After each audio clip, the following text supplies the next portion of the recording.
François Boncarnet, pour une fois, c'est dehors, et c'est chez Rabelais.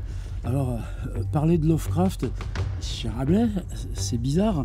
Ouais, pour moi, pas tant que ça, parce que toujours que je cherche cette espèce de noyau absolu qui fait que des êtres s'en vont dans la littérature. Ça vaut pour Proust, pour Kafka, ça vaut pour Lovecraft, et ça vaut bien sûr pour les grands du 19e, ça vaut bien sûr pour des fondateurs comme Rabelais. Et pour Rabelais, là, depuis 6 mois là, que je suis à travailler ça, c'est cette coïncidence d'une œuvre et d'un pays, un pays qui est tout petit, là, c'est cette petite vallée là, tout autour. Et ça, c'est sa maison qu'on dit natale, la Devinière. Et pour H.P. Lovecraft, 1890, 1936, fin février 1937, donc il est mort à 46 ans.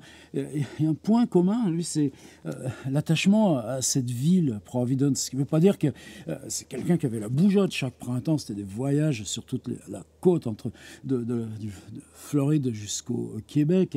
Et plusieurs fois, c'était New York, cette fameuse année 1925, ce boulot-là que je mène parallèlement depuis plusieurs années, mais il est toujours sans cesse revenu ensuite à New York, où il y avait ses amis. Donc c'est pas un sédentaire, comme Rabelais n'était pas un sédentaire, mais Providence, c'est la ville où il revient, où il réside le plus souvent, et accroché comme un rocher, c'est bien sûr la ville où il meurt. Dans cette ville, il pratique la marche longue. Vous savez qu'il dort une nuit sur deux. Sans arrêt, il fait 15 ou 20 kilomètres chaque nuit. Dans la journée, c'est plutôt se faire emmener en bus, justement, à 20 ou 25 kilomètres de Providence, et revenir à pied en cherchant ça aussi, c'est peut-être quelque chose de commun, les architectures, les granges et tout ça. Alors, pourquoi aujourd'hui Rabelais... vous voyez le lapsus. Pourquoi aujourd'hui Lovecraft à Providence? En 2015, quand j'étais revenu de mes 2 mois à Providence sur les manuscrits, il y avait cette biographie de S.T. Yoshi, I Am Providence, qui était déjà à sa 2e ou 3e édition, en 2 tomes. Moi, je fais tout ce que j'avais pu pendant des mois, et en contact avec Yoshi, auprès des éditeurs qui étaient mon périmètre d'éditeur, pour dire, allez, il faut s'embarquer, il faut la faire, cette traduction. Je n'avais pas emporté le morceau, c'est d'autres, Christophe Gilles, qui ont réussi, tant mieux pour eux. Et ça s'est fait aux éditions Actu SF.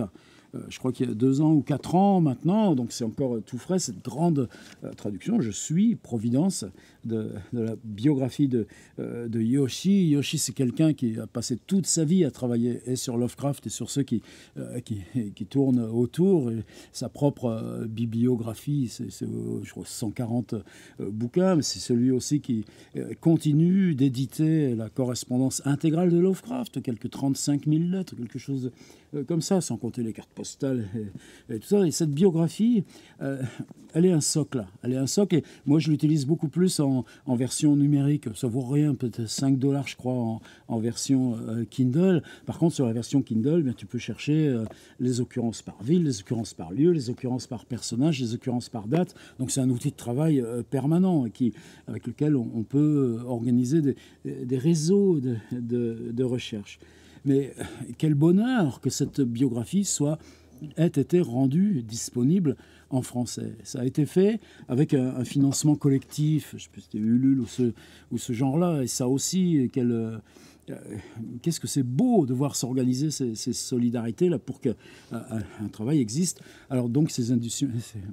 Sauf que ce matin au réveil, apprendre que les éditions Actu SF, qui avaient rendu ça possible, eh bien, mettre la clé sous le paillasson, liquidation judiciaire. Est-ce qu'il y aura un repreneur pour les 4 salariés, le fonds et tout ça? Pour l'instant, on n'en sait rien. Ce qui domine, évidemment, c'est la tristesse, le pincement, et puis se dire, mais qu'est-ce que ça va devenir. Et puis donc aussi eux-mêmes appellent, donc c'est pas une transgression, ils disent achetez nos bouquins parce qu'on ne sait pas combien de temps ils vont être disponibles. Ils ne peuvent plus approvisionner les libraires. Alors c'est aussi ce qui moi me sert et m'angoisse, c'est que quand tu vois bon, pour eux il y a eu par exemple le Covid. Après le Covid, ils ont pris un prêt là pour un prêt à taux zéro, je ne sais pas quoi, pour compenser la cessation d'activité.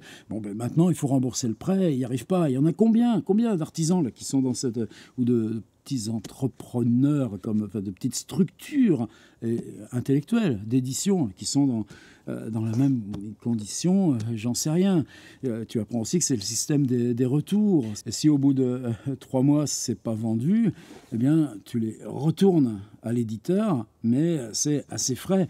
Et ça peut suffire, ça, pour noyer complètement une structure. Qu'est-ce que c'est ce système? On le voit bien là, en rentrée littéraire. T'as toute la grosse cavalerie, toute l'artillerie, les trucs dominants, les mêmes journaux, les mêmes magazines, les mêmes radios qui sont toujours sur la même petite poignée de bouquins. Et puis les autres, c'est le rouleau compresseur.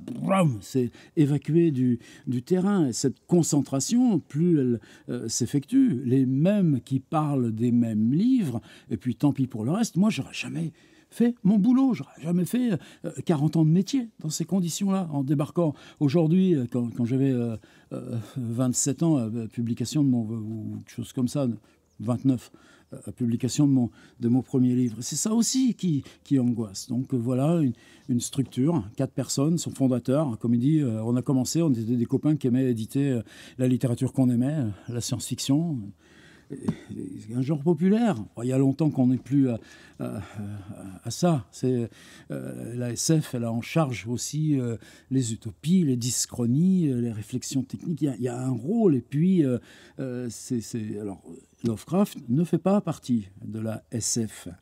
Mais là où elle s'est illustrée, il y a longtemps qu'on ne fait plus, nous, de hiérarchie. Alors, et puis le boulot d'une boîte comme ActuSF, il y avait un festival derrière à Chambéry, il y avait la présence comme ça dans les salons, il y avait les distributeurs. Autrefois, je crois que c'était Harmonia Mundi, et puis la distribution, c'est pareil, phénomène de concentration, de revente, et puis sur les bords, ça craque. Donc voilà, aujourd'hui, j'ai appris ce matin, à l'aube, au moment là de partir chez Rabelais, la fin des éditions ActuSF.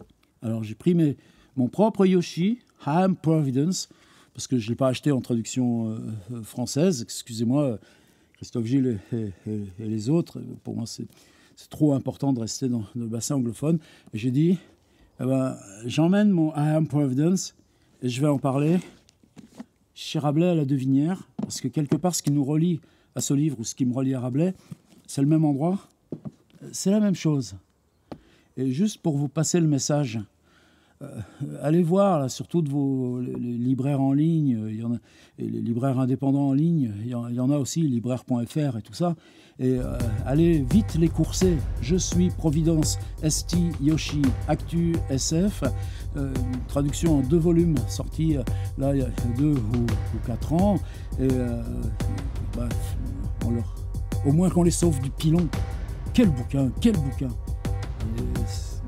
Bon, quand l'éditeur est balayé, les livres sont balayés aussi.